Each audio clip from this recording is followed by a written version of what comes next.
The station with the latest state-of-the-art broadcast equipment mula sa mga tao at kumpanyang nagsimula ng FM broadcasting sa Pilipinas. Now they are back to make broadcast history once again. Sumasang paparit sa buong bansa. Ito ang News Radio Nationwide.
Sa itong panagawanuban, serbisyo publiko sa 96.7 Muse Radio Davao del Sur.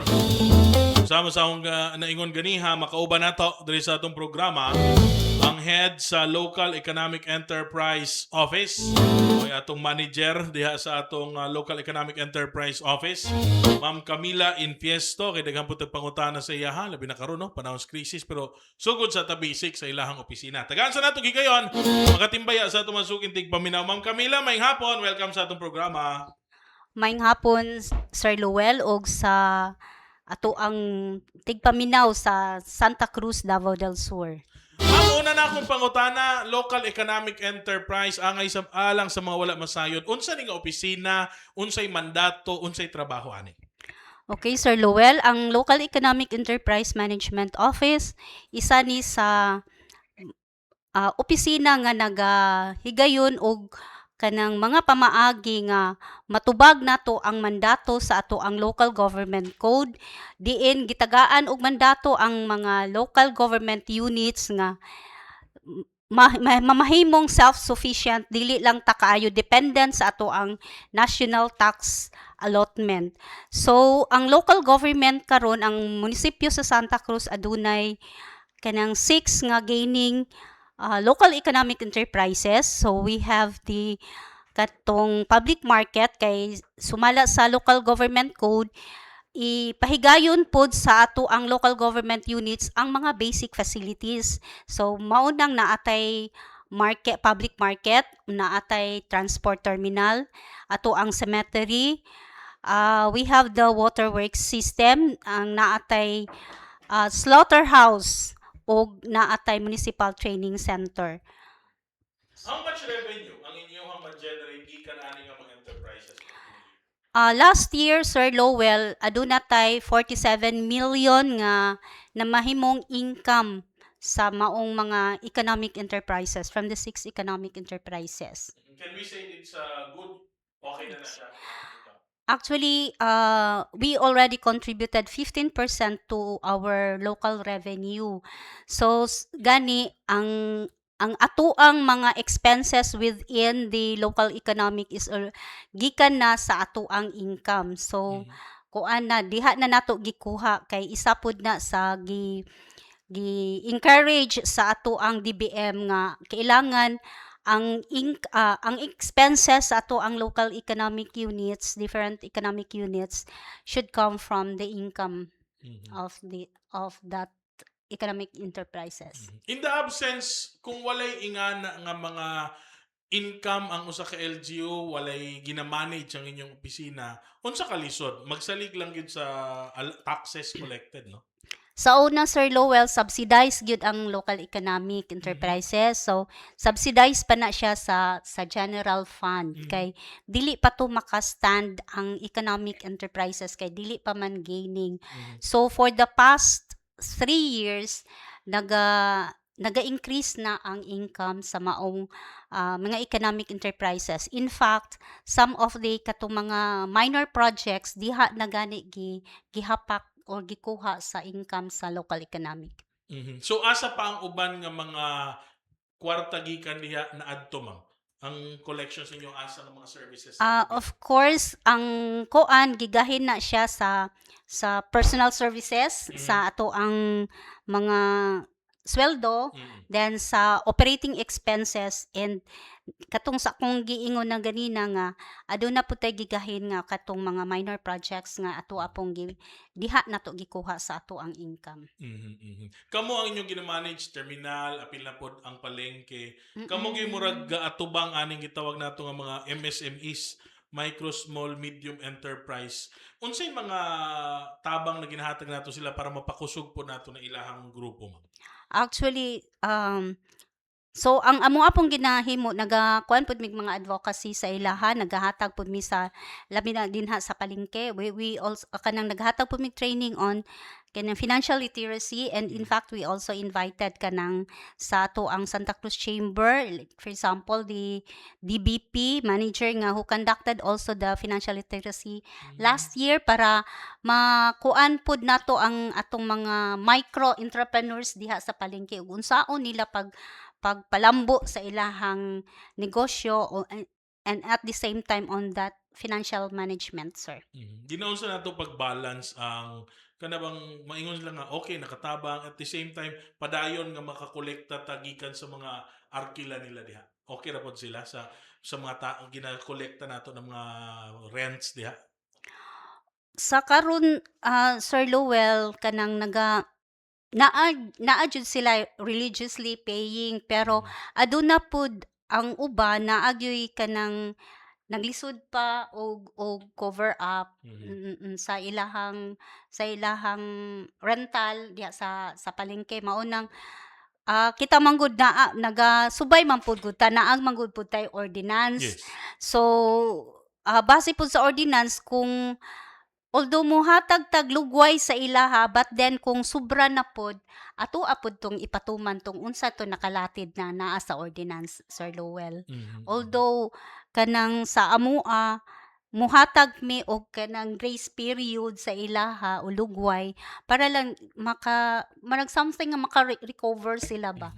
Pero kung kuan na gyud, so mao to ang ordinance na gyud ang among ipa. So sa usa ka palengke ang makuha ginato sila is the rent, ang rental gyud no. Yes, Sir Lowell, ang rental, then sa space rental or sa lot na stall, and then kuan pod kinang sa unsa ganina kanang mga ambulant vendors, arkabala. Now dito ta sa dunay pwesto, unsay kasagaran reason nila nganong ma-delay, mahimos ng delinquent payers diya ma'am? Ang halin, hinay? Isa pud na sa ato ang makonsider nga kanang naay times baya gyud nga hinay. Labi na karon no, karong panahon na no. Hinay gyud ang kuan unsay seasonal ba. Ang kusog din ha kanang naay kanang padulong Pasko, anang sa kalagkalag, Mga inana okasyon. kanang mga manay mga okasyon. But then the other days, the other kuan na siya mga bulan naapoy higayon nga hinay pud siya. Nya sa karon panahon na syempre ang mga kuan ron kanang di ba naga-control karon tungod sa energy crisis. Yes. So apektado pud ang kuan nato karon, ang ato ang mga gagmayng negosyante. In fact siguro bisan ang mga dagko na affected man sa ato arong crisis, energy crisis. Sa isa ka negosyante na siya pwesto diya sa palengke, unsa ang linya unsa ato mahatag sa ila kung di ko kabayad karon hantod pila ka bulan mata una nato sila unsa ba papahawaon kasuhan unsa? Actually, kung base sa kuan, Sir Lowell, kung basihan na to ang ordinance, it's 2 months ra gyud siya. So tagaan siya kuan, tagaan siya og notice nya 3 notice rule. So ang notice nato every week from the month No, after 2 months tagaan siya og notice nga to comply within 1 month at to 30 days, then 15 days, then 5 days. Pero lenient kaayo mi dili gani na gi-stretch pa na namo, dili lang duha ka bulan kundi nagakuan mig 6 months para lang sila maka-recover. Oo. Pero natin mga penalties po dana. Yes. Surcharges. Yes sir. Ang kuanan na ang treasury kay naa man ni copy ang treasury sa tuang ordinance, so in fact sa revenue code napud na, so kuan na siya, naapod siya yung mga penalties. Now, ma'am, palengke, terminal, ug uban pang facilities, unsay mga ginahimo nato ng mga lakang para ma-maintain ang mga facilities nato nga well-maintained siya, nagagana ang mga CR, ang mga suga, unsay mga ginahimo nato lakang? Actually naga-conduct man mig inventory sa isa ka tuig no unsay need for kanang repair and maintenance for kanang paraan para sunod tuig, kay budgeting kabalo ka sa budgeting nato the year before, mao na ato ang budgeting para ma-implement nato for the following year. So amo anang tan-awon din among ipakuan sa budget namo, then syempre i-implement namo sasama sa terminal. Ang isa atong kuan last year is on the katong concern sa CR. So karon amo anang renovate na ang CR na kuanan na karon, ongoing ang renovation. So naaman to'y budget last year nga 1.5, so karon siya na implement kay last kuan naman to na hatag ang budget last quarter. So mao to nga karon kuan na ang repair. So karon pod siguro it's an opportunity po nako nga makastorya pod no kanang kabahin pod sa ato ang tubig no. Aduwa na natay kanang ganina nagpirma nako ato ang kuan katong POW Program of Works nga gihimo sa Municipal Engineering para sa ato ang rehabilitation sa ato ang waterworks nga kabalo ko nga dako kayo kanang kailangan natong kuan nato parang i-improve sa ato ang waterworks kay for hapit na 20 years na nga facility, so kailangan na dyan i-rehab. So nanatoy kuan didto for kaning well drilling nga pagahimuon din ha sa kuan diri sa ato ang diri sa municipal grounds diri then para i-augment sa supply nato sa water distribution diri sa Apo o sa Zone 3, and kana pod ang pipe layings kay kuan na gyud no daan kana ato ang mga pipes ron nga dugay na sa kadugay yung dugay na naanay kanang pollution na didto naanay daghang unsa ba na nga bara-bara o mga sediments. So kailangan na siya kanang magkuan na tagbag-o, especially nga ang ato ang daan nga pipes naa within the kanang tunga-tunga pa sa pavement gani sa atong national road, di ba? 2 lanes pa man to sa una. So naara diha sa tunga nya karon nag 6 lanes na bayata. So mao na ang isa sa mga projects ibalhin natong magbutang na ta og pipes didto na sa beyond the 6 lanes para bag-o na siya ang kuan.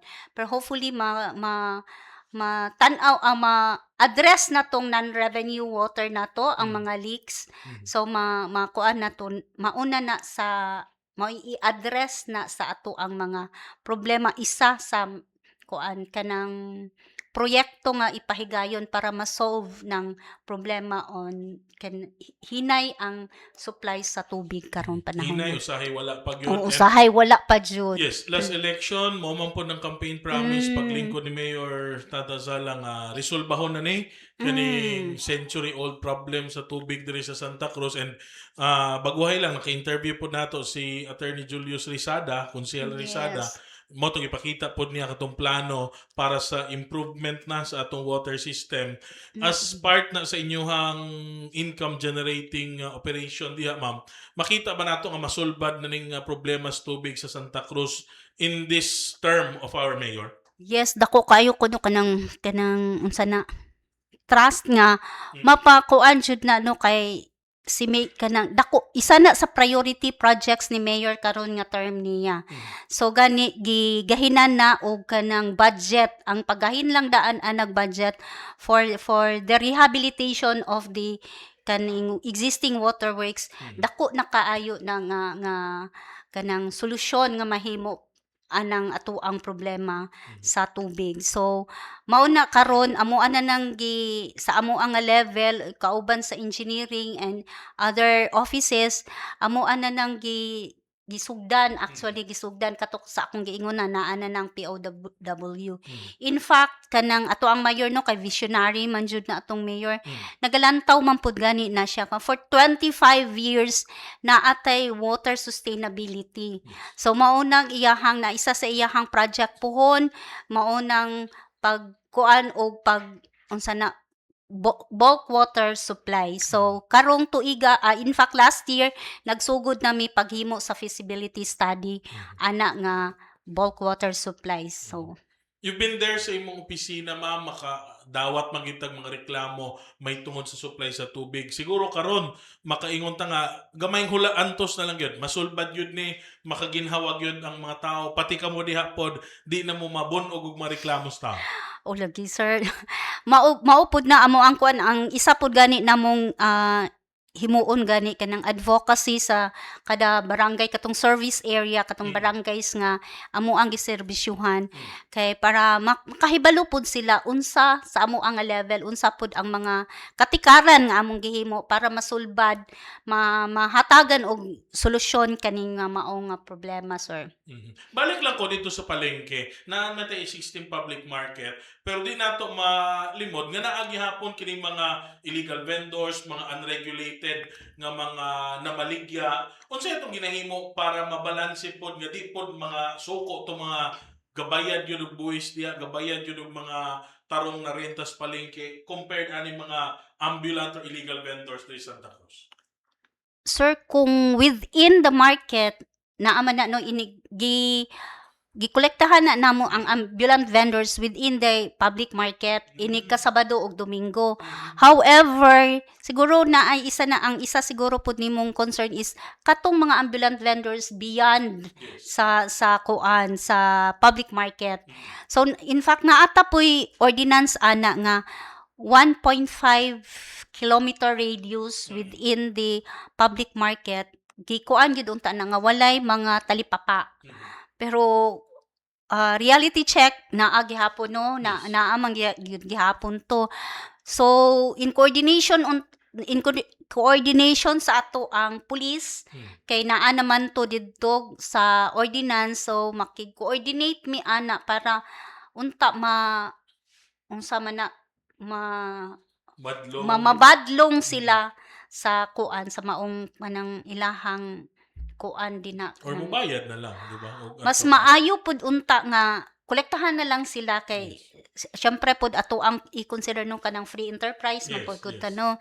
So tama pud na ang imuhang suggestion Sir Lowell nga kolektahan lang pud nato sila. So mo coordinate lang pud mi siguro ana sa treasury kay sila man ang kuan ana kay in charge kay beyond naman na sa amo ang kuan jurisdiction sa public market. Dito sa atong terminal, ma'am, unsa ka effective as income generating office o facility ang atong Santa Cruz terminal?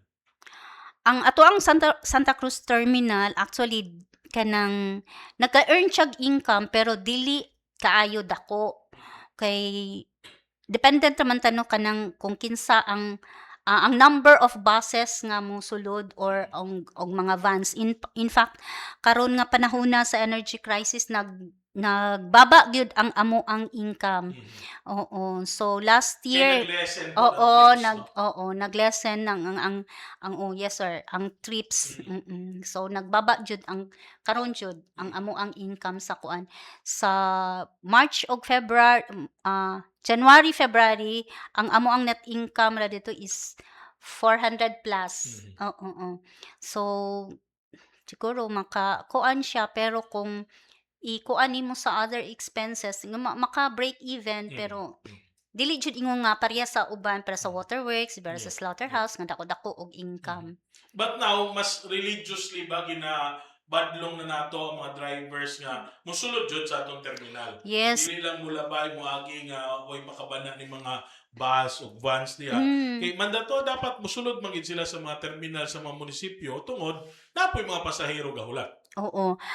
Yes, Sir Lowell, kanang noted pud na no kay tungod pud sa ato ang mga traffic aids nga naa na naka-station din na o kanang unlike before, Sir Lowell, nga walay naka-station nga traffic aids, so diretso lang ang mga kuan. So karon with the help sa ato ang pinaagi sa ato ang mga traffic enforcers, so mosulod na mauna nga for the past 2 or 3 years ni increase na gyud ang income sa terminal. Kaya lang karon kay because of the crisis, Yeah. energy crisis, nagbaba siya. Future plan with the terminal, are we looking into operating it 24 hours yun? Nga dapat musulod yun 24 hours diha ang mga bus. Kaya di ba, ang uban, tama ba, nalay limit lang, alas 5 ba, hindi na manulod sa atua, unsay plano nato? Also, ang plano gyud unta na is 24 hours pero naa siya'y kuan na ato'y proposed project nga for expansion of the terminal. So maupod na maka-accommodate na ta og 24 hours nga kuan ana din ha operation sa ato ang terminal. Hopefully kung kato sa expansion, Sir Lowell, og rehabilitation sa ato ang kaning terminal, bus terminal. Okay. Ma'am, ga-mention ta ganiha pa og crisis, yes na sayod ta ana. Sa inyong opisina unsay papel ninyo karon sa LGU Santa Cruz mahitungod aning gisagubang nato nga krisis? Sir Lowell, actually member mi sa kanang price monitoring na ay gipahigayon gi-issue si Mayor nga kanang executive order on the price monitoring control, price monitoring, ako sang tan-awon. Yes, no problem. So ang issue is on the Municipal Price Coordinating Council of the municipality. So maunang ang composition appeal mi didto as member of the sa Municipal Price Coordinating Council. Unya last April 8 ang gihimo sa kaning council nagkandak og price monitoring sa ato ang mga kaning sa groceries gikan Inawayan katong mga dagko lang nga groceries from Inawayan, Astorga, Coronon and Bato and of course diri sa ato ang poblasyon. So sumala sa survey or pag-monitor kanang nakita nga adunay although naay slight increase sa maong koan kanang mga goods, mga basic goods nga naa didto sa ilaha. Karon base sa kuan sa DTI katong price oo. So naa gyud siya mga increase and then ang dako-dako lang nga increase is on sa ato ang bugas. Okay. So, pila ni abot ang pagsaka? Ang kuan na ron sa bugas, sir, is katong kuan nga klase, katong gwapo-gwapo gani nga unsa to Kuhako. kuhako.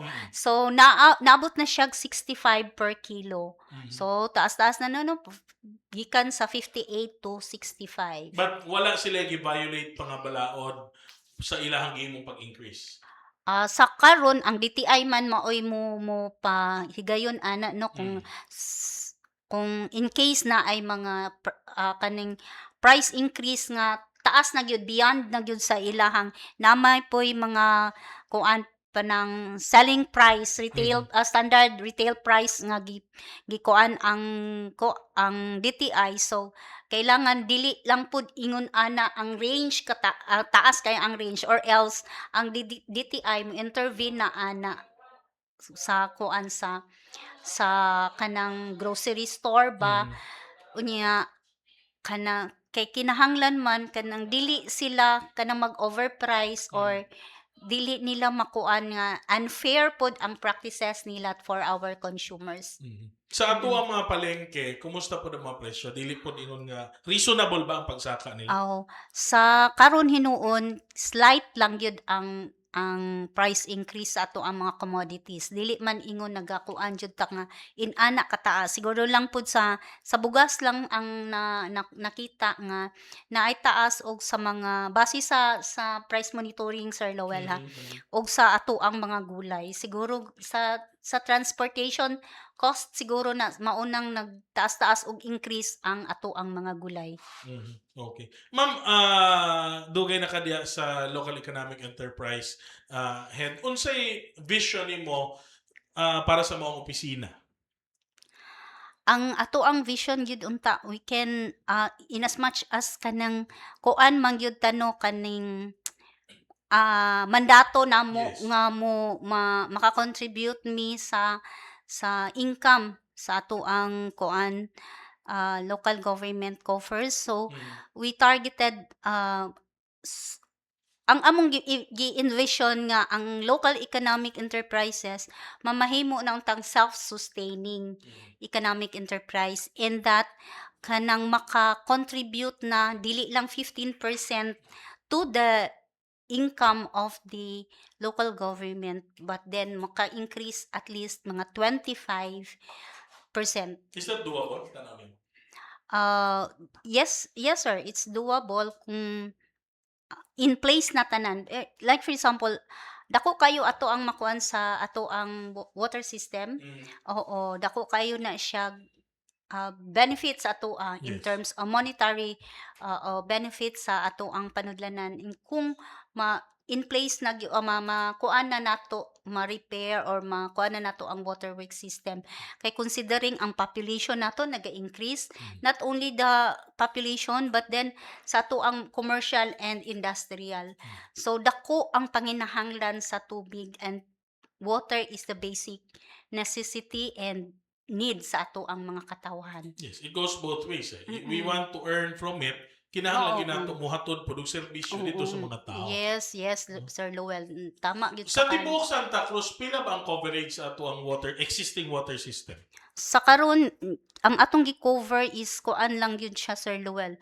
Bato, Tagabuli, Tuban, Zone 4, Zone 3 ug Zone 2. So Imagine. 6 lang sa ka barangays. So with that, dako pa kaayo tag kanang potential 6 market. out of 18. 6 out of 18 bisag kanina lang untang sa kaning coastal barangay. So 6 out of 11 barangays. So dako pa ta og potential market for the water. So kay dako og demand sa ato ang tubig. Yeah. Ang tao willing man mo bayad basta nakalagay maayo na Basta serbisyo. maayo. Yes, Sir Lowell. Diba? So ipadala lang ang serbisyo dito, mubayad sila. Tama to yung ma. Just imagine kung maplastar nato, matarong nato ang serbisyo sa ato ang water diha, makaya gyud nato to imuhang target nga 30 to 40% ang inyong maambag sa municipal coffers. Yes, Sir Lowell. Lastly, ma'am, mensahe nimo sa atong mga katawhan sa lungsod sa Santa Cruz. Sa ato ang lungsod sa Santa Cruz, ako ang ginaawhag sa inyo, ha, especially katong sa water, katong consumers sa ato ang tubig, kanang ato ang suportahan ang ato ang kaning proyekto sa ato ang mayor nga i-improve ang ato ang rehabilitation sa tubig ug katong iyahang dakong panglantaw for the coming up of the bulk water supply. So dili lang ni ingon para sa kaning income para sa sudlanan sa munisipyo, but then for the benefit of the constituents of Santa Cruz. So thank you so much, Sir Lowell, and good afternoon. Thank you, Ma'am Camila Inviesto, ang ato ang Local Economic Enterprise Manager. Hisgutan ng tubig. Moingon nato, we acknowledge that there is a problem. Importante nagapangita ta og solusyon para sa maong problema. Salamat kayo sa imong panahon, ma'am. Balik ta pag masipil ang mga painomdom.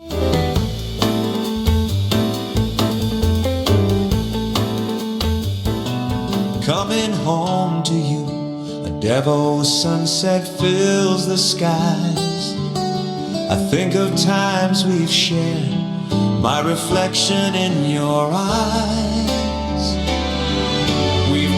so far along, but we've always had a special song on 96.7 Muse Radio.